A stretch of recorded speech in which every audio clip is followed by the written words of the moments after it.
simple. On va vers numéro 3. Voilà. Good afternoon. So my purpose in the next 15 minutes is indeed to give you an overview and a flavor of what has been done in the framework of the Build Up Skills initiative and what's happening today and what are the plans for the future. So maybe to start with a few words about EASME. We are the successor of the EACI, and we are the European Agency for Small and Medium-Sized Enterprises, managing a number of European programs. In particular, the legacy of the Intelligent Energy Europe program, which you may know, as well as a large part of the Horizon 2020 program, in particular the energy efficiency component. And we do this through proposals, evaluation, grant agreement preparation, but also project monitoring and follow-up. But what is also essential is that we, as much as possible, try to feed the outcomes of the projects into the European policy making. So in other words, we liaise very closely with our parent DGs in the Commission to bring in the success outputs from the projects. This is very essential, we believe. Coming to the Build Up Skills initiative, why specifically an initiative on energy efficiency skills in construction?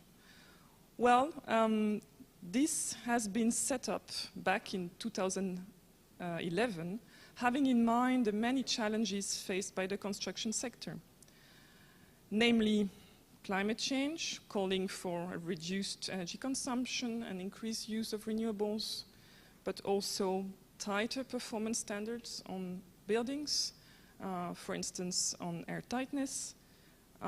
New technological challenges, this was mentioned a while ago, such as BIM, the Internet of Things, prefabrication, 3D printing. All this is rather new and needs to be tackled. But at the same time, also keeping in mind the fragmented nature of the industry, the high number of SMEs, as it was pointed out earlier. So all this needs to be addressed. We started from the assumption that the smartest buildings or the best retrofits opportunities would simply not happen without the qualified workforce to realize them. Build Up Skills started, as I said, back in 2011 with an exercise of mapping the skills gaps and the training needs at national level, which was referred to as the National Status Quo Analysis. And what is really interesting there is that the main conclusion was that the need to train the existing workforce was found much higher than the need to find additional workers. And indeed, the estimate was that more than 3 million workers would need to be upskilled by 2020. Also, one of the important elements identified was the need to ensure this cross-trade knowledge, this cross-craft understanding, to avoid that professions work in silos and instead consider the building as a system. So I will come back to this later because this is very essential. Build Up Skills has been implemented in different phases, as you may know. So at the beginning, we very much focused on blue-collar workers because that's where the main needs were identified at the time. But already from 2014 onwards, the scope of the initiative was widened to white-collar professions, so architects, engineers, etc. With the call for proposals of 2016-17, the focus was very much on supporting the digitalization of the construction sector, which was mentioned by Roman earlier. And for the future, the work program 2018-2020 will put a lot of emphasis on the demand for skills. But I will come back to this in a moment. Now, regarding the content, more specifically the content of build-up skills, what has been done?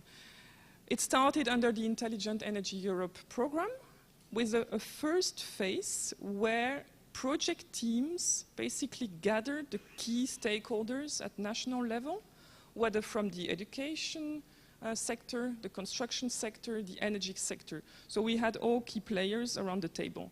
And so together they formed what was called national qualification platforms. Together they performed status quo analysis, so a mapping of the skills gaps, the needs in terms of training, which was referred as I said, the status quo analysis. And on that basis, they formulated national roadmaps towards qualifying the workforce. In total, 30 countries participated in this first phase, so the 28 member states, plus Norway and the former Yugoslav Republic of Macedonia. In a second step, these roadmaps, national roadmaps, were actually turned into action by developing national qualification and training programs. In this second phase, 22 member states participated. As I said earlier, this part of the initiative was focusing on blue-collar professions.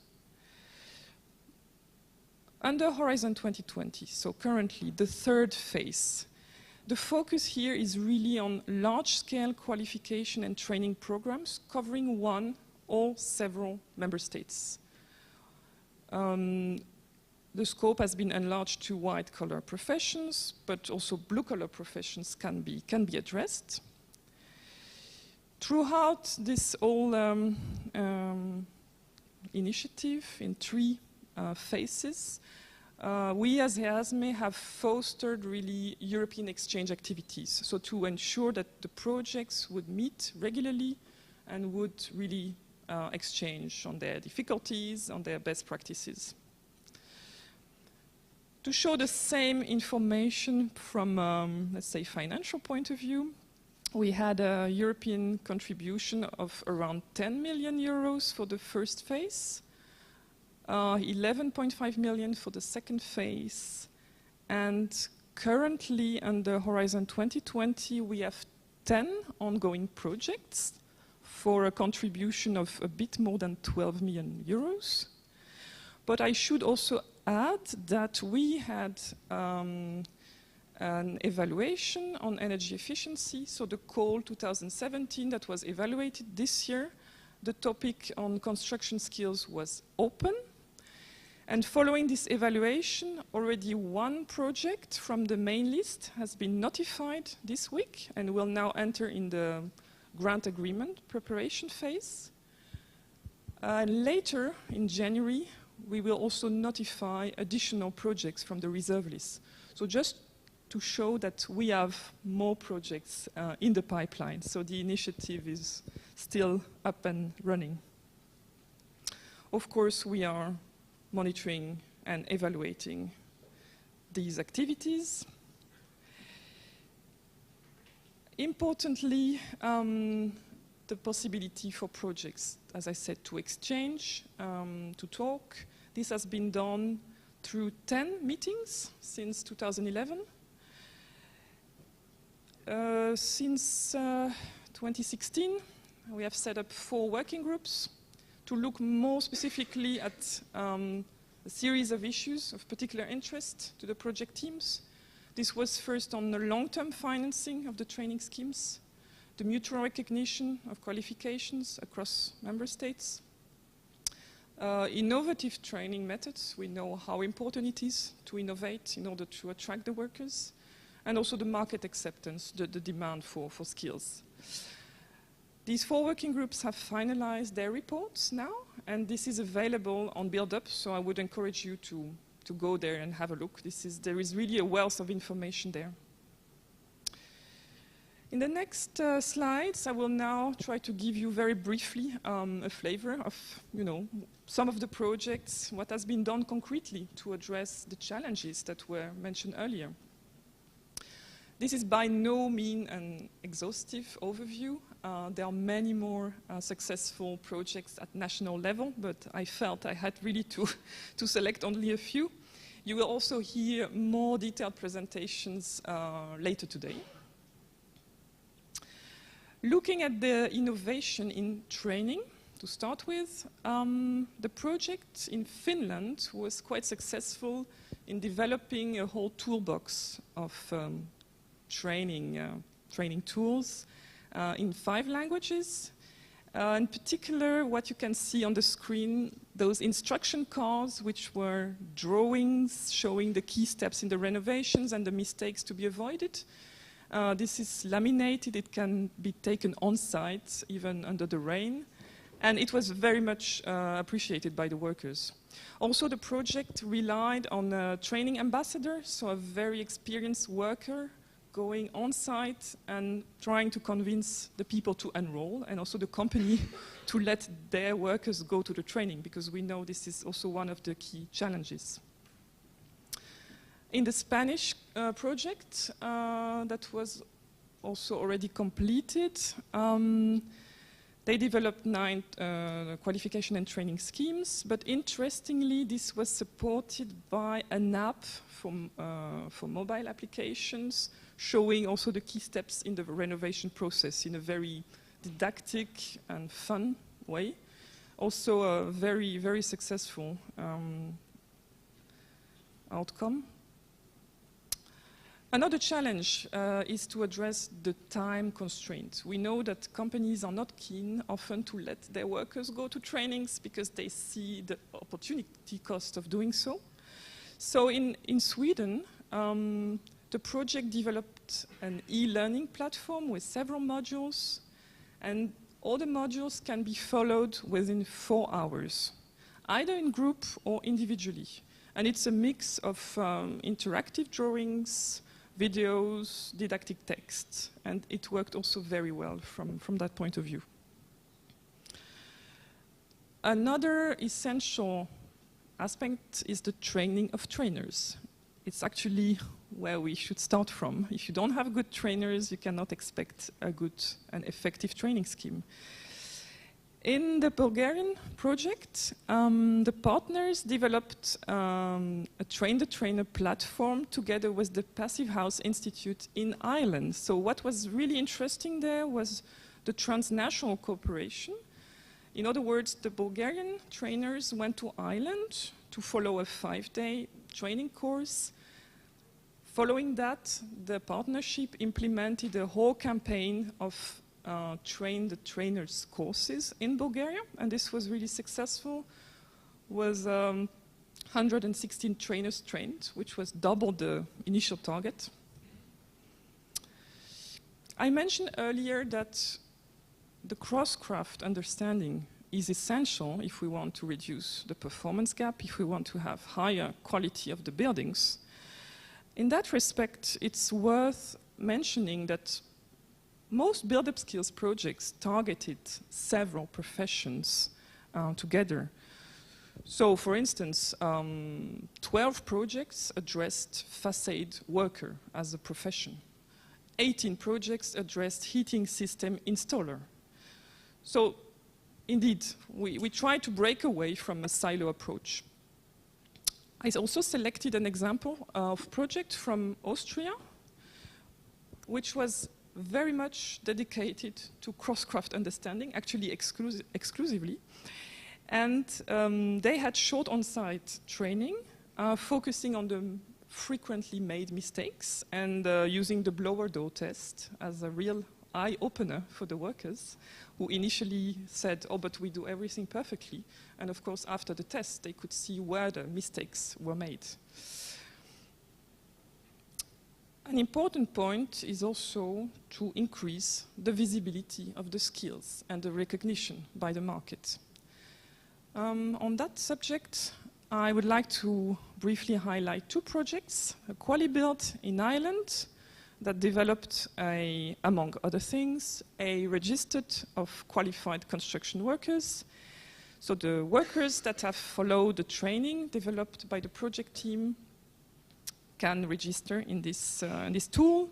This is publicly available, so any homeowner looking for qualified workers can go there, check their records, and get in touch with them. In Hungary, the project developed a voluntary qualification label for HVAC workers, coupled with certification, and also the certified workers will be listed on the project website. Briefly on the new technology challenges. There is also a lot to be done in this field, as we have heard. And we have also quite some successful projects in this area. Regarding a near-zero energy building, I would briefly mention the MENS project, which gathers no less than 11 partners from 11 member states, and aims at developing a training program for NZEP professionals at EQF level 7. The objective is to train 1,800 people, and 50 of them should be women or unemployed, so they also have this particular focus. One of the project output is an e-learning platform, and among other things, the project has developed a series of webinars focusing on really technical issues, so people can just log in, go there and follow the webinars when they have time. I mentioned also that we have a new strand of projects now focusing on BIM. BIM is important. BIM used as a training environment, as an information carrier, if you want. Those 3 projects that I've mentioned here, they started only a few weeks ago. The NET UBIP will develop BIM qualification models integrated with energy competencies for 4 different focus groups: public administrations, technicians, and tenants. This will be standardized through CEN and ISO. This is the objective. BIMIT will develop a BIM and energy efficiency skills matrix, and they will also build on an existing training platform developed in an Erasmus Plus project, and this will be coupled with an accreditation scheme. And finally, BIMplement, that started only a few weeks ago. This is also a BIM enhanced qualification scheme, both for blue and white collar workers, with a focus on ventilation system and air tightness. And interestingly, the partners intend to test the training schemes in 50 pilot buildings to measure the reduction of the performance gap as a result of the training. So this is very ambitious. So we very much look forward to the first outputs from these projects. As I mentioned earlier, the support to energy efficiency skills will continue in the next work program. You may have seen the pre-publication on the participant portal earlier this month. The final publication is expected by the end of this month. Subject to approval, there will be a topic on stimulating demand for sustainable energy skills in construction. And the rationale for this topic is to say a lot has been done in build-up skills in terms of the supply side. A lot of training schemes, qualification schemes have been developed. Now we take the other perspective and we want to act at market level to stimulate the demand for those skilled workers. In terms of scope, we would expect a combination of different tools and approaches. For instance, tools that will facilitate the mutual recognition of qualifications across countries. This is very essential, so in terms of mobility of the workers. Initiatives that would raise the awareness of homeowners, building owners about the need to use skilled workers. Also support to public authorities to set up new legislative frameworks that would make mandatory the use of skilled workers. Partnership with producers, retailers, any initiative reinforcing the link between education and quality of construction. The indicative EU contribution for this topic is between €500,000 and €1 million. The opening of the call will be on 24th of January, closing on the 3rd of September 2019. So I insist 2019. The topic would not be open next year. I don't need to spend too much time on this, but this is a reminder that Build-Up Skills has been identified as a best practice initiative in a number of important policy publications, in particular the Clean Energy for All European package. And I can only encourage you to read the report from the European Construction Observatory mentioned by Roman. It's really interesting reading. A few upcoming events. One that is actually ongoing. Yesterday, today, tomorrow is the Horizon 2020 Energy Info Days in Brussels, but this can also be followed through web streaming. So if you want to know more about the next work program, this is the event to follow. On the 23rd of November in Brussels, we will have an event in the framework of the European Vocational Skills Week, where we will take stock of the Build-Up Skills initiative in a more detailed fashion. So if you're interested, please register. I mentioned earlier that we had many EU exchange meetings since 2011, and we would expect this to continue, at least in some form, in the coming years.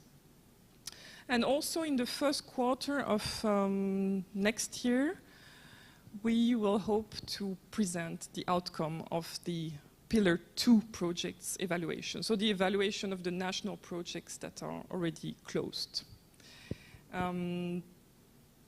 This is a brief reminder about our Build-Up portal, where all the information about Build-Up Skills is now embedded. And also our EASME Energy Efficiency Data Hub is quite useful in case you want more information about actually all the projects funded under Horizon 2020 Energy Efficiency Component. So feel free to make use of this tool. This is the end of my presentation. I hope this provided you a useful overview, and I'm available for questions. Okay. Thank you, Amandine.